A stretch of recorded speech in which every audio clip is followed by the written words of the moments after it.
YouTube, what's up? So Kamala Harris went on Oprah, and you know what I'm saying, I think she said some stupid shit, so we're gonna react to it. So welcome to Hello, Madam Vice President. you live in Type Michigan. shit. Yes, ma'am. Don't you love saying hello, Madam Vice President? I do. What's your question? It's an immigration question. Question for you is, when you become president, what would be your specific steps? Yeah, of course. What would be your specific steps to strengthening the border? So it's a wonderful and important question. You know, my background was as a prosecutor, and I was also the elected attorney general for 2 terms of a border state. So this is not a theoretical issue for me. This is something I've actually worked on. Okay. I have prosecuted transnational criminal organizations for the trafficking of guns, drugs, and human beings. I take very seriously the importance of having a secure border and ensuring the safety of the American people. Sadly, where we are now can be traced most recently back to the fact that when the United States Congress, members of the Congress, including some of the most conservative Republicans, came up with a border security bill. And here's what that border security bill would have done. It would have put 1,500 more border agents at the border. Let me tell you, those border agents are working around the clock. It would have just been about giving them some support and relief, which is probably why the border agents actually endorsed the bill. It would have allowed us to stem the flow of fentanyl. And I'm looking at people from all over the country here, so I don't need to tell the folks who are watching this what fentanyl has done to families, to kids in our country, and the need to take seriously stemming the flow coming into our country and addressing that extraordinary and tragic issue in terms of its effect. The bill would have allowed us to have more resources to prosecute transnational criminal organizations. And it would have been part of the solution. And Donald Trump called up those Niggas start laughing and said, don't put that bill on. Oh my God, bro.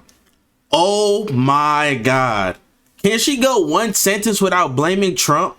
The question, Vice President, was, what are you going to do to solve the border issue? What is all this yapping? You're talking about when you was district attorney. Were you not just vice president? What the fuck were you doing in office? Nigga, they might as well call me the vice president. What did she do? Here she go blaming Trump again, man. For a vote. He blocked the bill, and you know why? Why? Because he'd prefer to run on a problem instead of fixing a problem. That nigga mad as hell he didn't get his question answered. Put his personal political security before border security. Because understand, even in the intervening months, what that bill would have done to give support to folks who care about this issue. And this again gets to the point about what does leadership really look like? And is it about you or is it about the people? Right. Is it about running on problems or fixing problems? My work and my career has always been about saying, let's fix problems.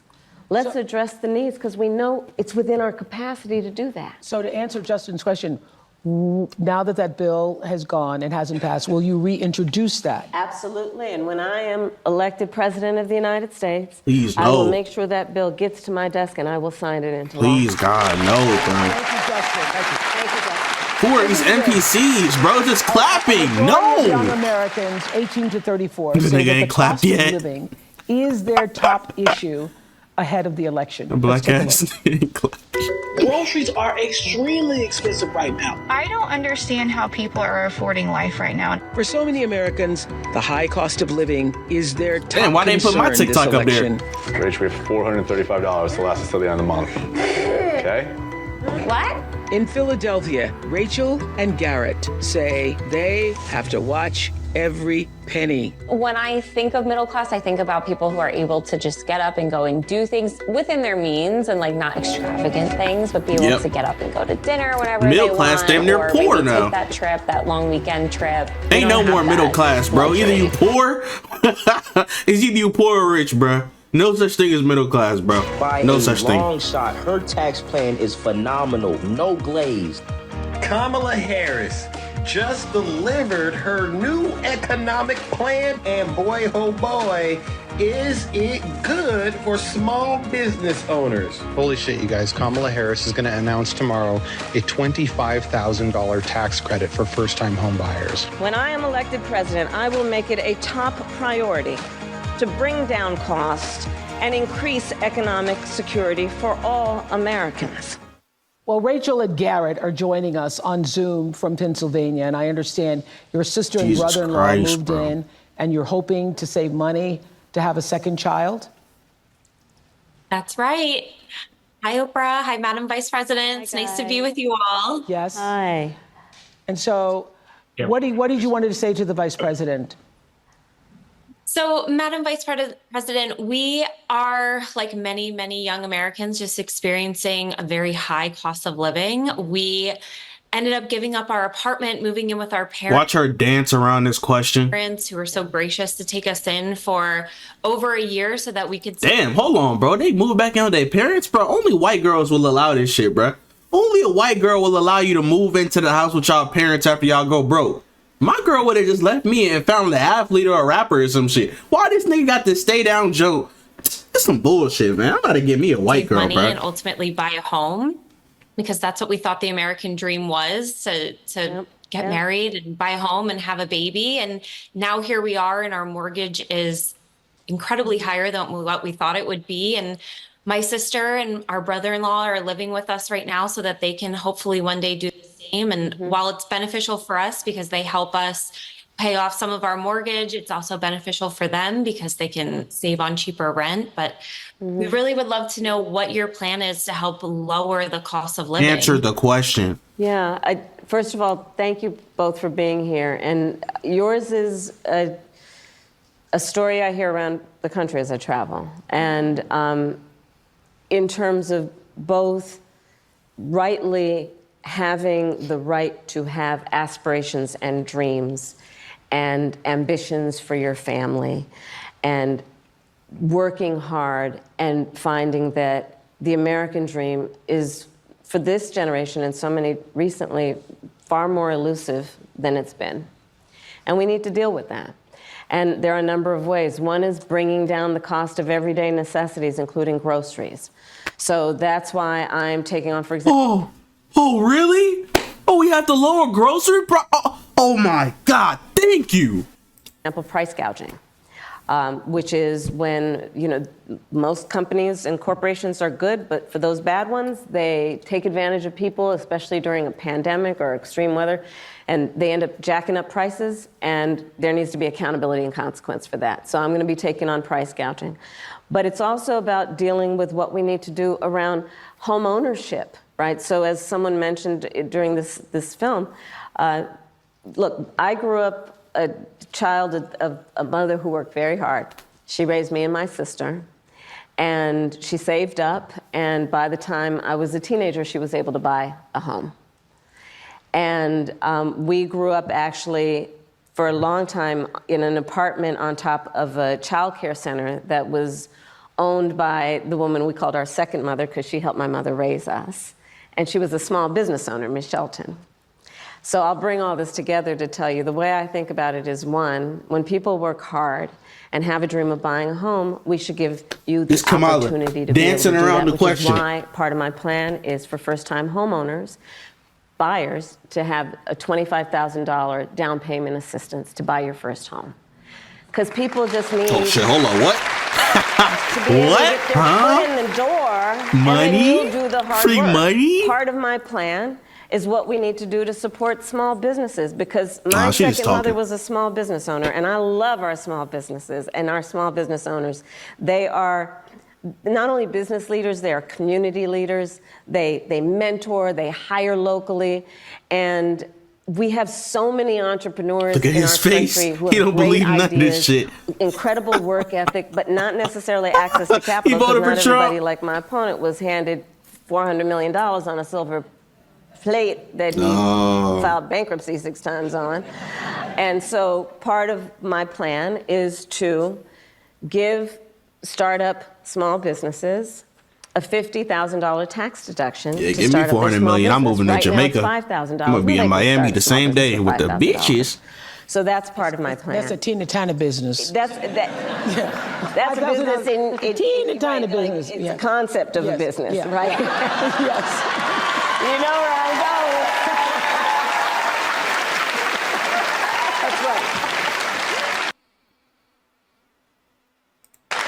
And part Please no, bro. Please no. of- Please Right, no. right. Oh, It just hasn't bro. happened, right. Please. Part of the Monkey hungry to as shit, speak to boy. you guys and your family and your dreams is what we need to do around giving middle-class families tax breaks. And so part of my plan is also to extend and expand the child tax credit to $6,000 so that you can, in the first year of your child's life, have the resources to be able to buy a crib and a car seat and clothes for your baby, knowing that's such an extraordinarily important time in their development, and you shouldn't have to worry about how you're going to take care of their basic needs. All of this and more is part of what I plan to build, and I call it an opportunity economy. And it's basically about creating opportunities, knowing so many people have the ambition, have the aspirations, are working hard, but just need opportunity to reach their goals and their dreams. I saw you smiling with that $25,000 credit for the home. I saw that smile on your face and the $6,000. Thank you all so much. I want to just Thank introduce you. too Thank you, to guys. Shelby, who's also in our virtual audience. Thank you guys. Shelby from Virginia, who's also struggling with the cost of living. Tell us your story, Shelby. Why? Hi, Madam Vice President. Hi, Oprah. I'm 24 years old. I'm a graduate student living with my parents, and I want to move out next year and potentially buy a home. And I'm concerned about the affordability of one with the extra costs and bills that I'm paying now, along with the bills and costs I will pay in the future too. And so everything just has a cost and everything is so expensive. And so I'm worried about my capacity and how I'm able to fully support myself once I do live independently. You sound like one of my daughter girls from South Africa graduated. She was like, I hate adulting. I hate adulting. This adulting isn't going so well. Yes. Well, so first of all, congratulations on all the success you've already achieved. And it is your story and the story of our friends before you is really, that's the American story, right? You are working hard, you have goals, you have ambitions.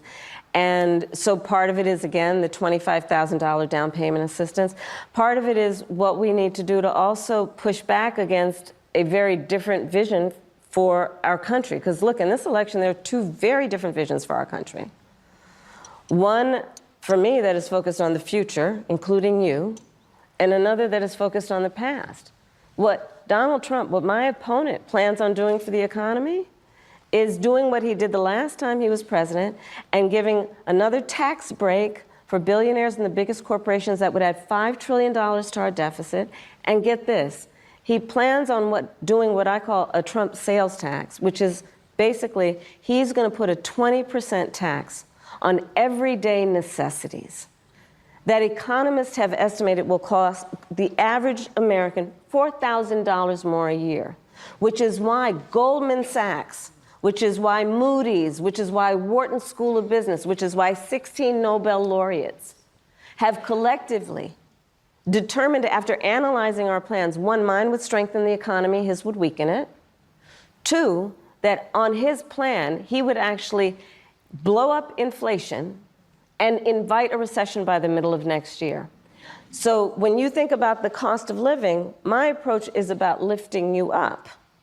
His would be about actually weakening our economy. And I feel very strongly when an individual, when a small business, when a family, when What the is middle she so class hard, bro? I can't take this shit, bro. I can't take this shit, bro. I can't take this shit. Why is she just sitting here lying, bro? She has been the one that has caused inflation.